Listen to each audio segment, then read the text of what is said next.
Naam, karibu tena mwana michezo. Hii ni Dayo Sport ikiwa hapa Dar es Salaam na kuzungumza yale ya kimichezo na yale ambayo yanazofushia kasi na nje ya mipaka ya Tanzania.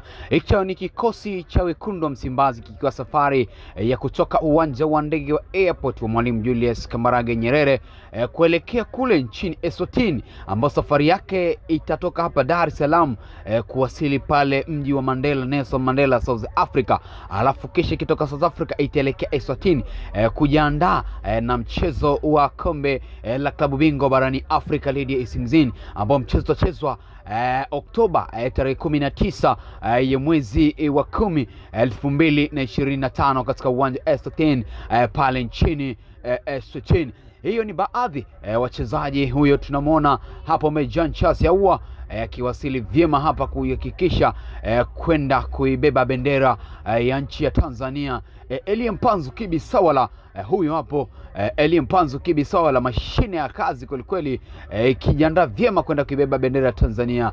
Huyo hapo ni mwalimu pamoja na mwenzake wakiwa hapa, furaha kweli kweli, kikosi kinazidi kuwasili. Huyo hapo ni Nyo Mahema, mshambuliaji hatari kweli kweli, namba 10 hapo ni huyo hapo ni Jonathan Soa, akiweka vyema kabisa kujiandaa kwenda kuibeba vyema bendera ya taifa na bendera ya Taifa Stars.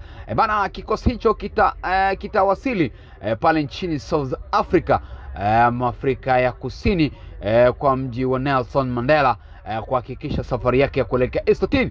Tukumbuke kikosi hicho cha Simba kikiwa kina kocha manager mkuu kocha Pantev akiwa kinua kikosi hicho. Huyu hapo mashine ya kazi kweli kweli, kocha Pantev akiwa yuko kale, mashine ya kazi kweli kweli, na kocha yake na benchi la ufundi kuhakikisha timu ya Simba inafanya. Na huyu hapo ni kocha mpya wa magolkipa wa timu ya klabu ya wekundu wa Msimbazi. Wengi walikuwa wanazungumzia kwamba Simba bado. Huyu hapo ni kocha mkuu Suleiman Matola akiwa hapa akihakikisha mambo yanakuwa sawa sawia kabisa.